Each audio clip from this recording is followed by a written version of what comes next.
So we tell mankind that look, analyze the information in the Quran. Think about the Quran. All you know is Muhammad did this, the Muslim are this. Read the Quran as a whole. If I take your book, for example, if I take Bhagavad Gita or Upanishad or Purana Vedas, these are Indian books. If I begin to open, show you little things, oh man, because of this, now the Quran is not good. It is your understanding. I don't do that. My understanding doesn't allow me to look down upon books of antiquity.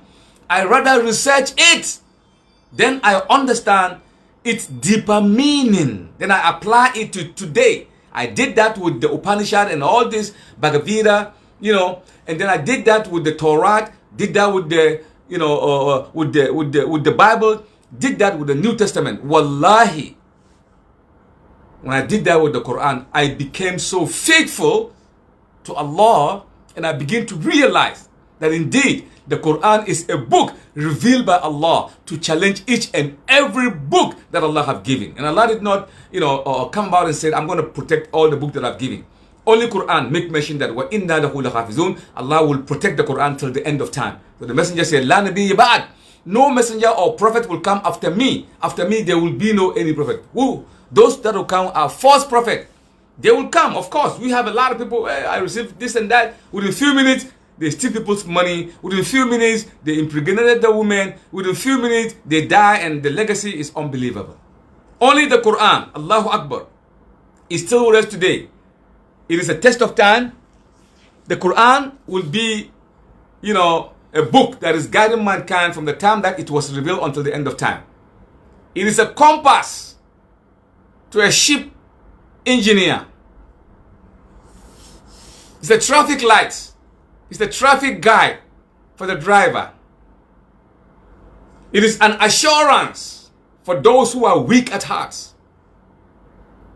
The Quran is a book that encapsulates all fiber of life. Yes, you owe it to yourself to get the Quran. Read it. If it don't make any sense, put it aside. But you can't just sit somewhere and begin to attack the Quran without reading it. Or you begin to recycle the lies and the attack that is being done by the early scholars. Now you have the same situation. You say what they say. No, don't do that. Use the God-given senses, analyze it, process it before you begin to make pronouncements about it. I see a lot of people, they make some stylish information about the Quran and say the Quran is not from Allah just because it contains this and that. You want me to open any other book of Revelation and show you certain things that if you read it, you'll be shocked? I'll be dealing with that eventually. I'm going to be dealing with the Bible to see if it is from Allah. I'll give you all the tools for you to use your brain, use your common sense. I will use that with the Bhagavad Gita. Eventually, I will do that. The Torah, I will do the same thing. And then we'll do the same with the Quran. Today, we started with the Quran. Inshallah, I promise to do with all the books of antiquity. And then you tell me if these books are indeed from Allah. Even though we Muslims believe that each and every book that Allah gave the earlier prophet and messengers came from Allah. But we don't have that in its pristine, pure form. We don't have that. It's gone. The Torah, you said, is being hit to the ground by Moses. Kaput, finish. What we have here is when Moses went there and the Lord asked Moses to went there and Moses went there and the Lord told Moses and somebody else was writing this information. You don't find that in the Quran. So you see, you own it for yourself to also analyze the Quran. And that is part of life. The Quran also mentioned about some information that today we detected that is the 7 layers of the earth. That the earth have layers, just like the heaven have layers. We've mentioned that some time ago. I've mentioned that in one of my videos. The 7 layers above the earth atmosphere. I've given you. I don't have to repeat it again. So one time in the Quran, Allah mentioned about the 7 earths. The layers in earth, up to the end of it, it's 7 different layers. Allahu allazi halaka sab'a as-samawat wa min al-ard mithlahunna. Allahu Akbar. I just quote one verse. That should, because it appeared only once in the Quran. But Allahu allazi halaka sab'a as-samawat, this and that. It's just so many in the Quran. In fact, it appeared in 7 different verses. 7 different verses. But just once in the Quran, Allah says, Allahu alladhi halaka sab'a samawat. Allah is the one that created 7 heaven above the earth. وَمِنَ الْأَرْضِ مِثْلَهُنَّ. And the same 7, the same thing is given to the earth also. That means the 7 heaven and the 7 earth. So the first one is the continental, drift. I mean the continental crust. That is the crust that we live upon. Right now I'm living on earth. That is the crust. You plant your seed, you build your house, you dig borehole, this and that.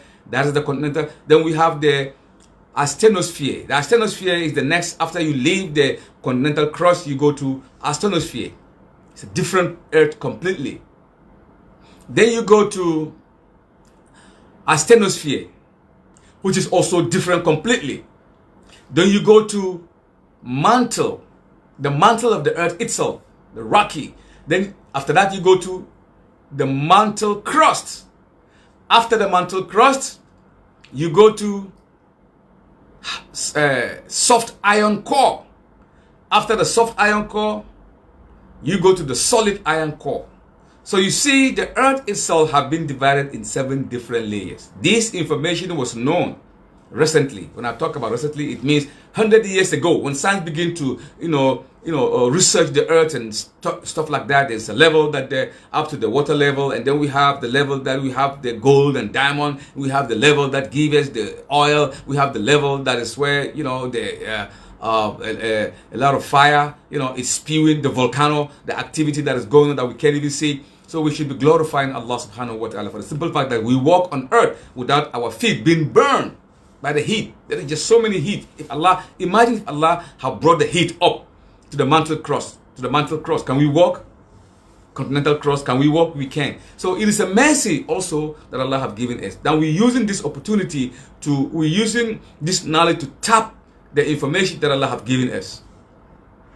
No book ever mentioned that the earth is divided in 7 different layers until science came and proved it right, making the Quran, getting it very closer to whatever your mind is thinking, whether it's from Allah or somebody wrote it. If somebody wrote it, you have to give it. And it beats.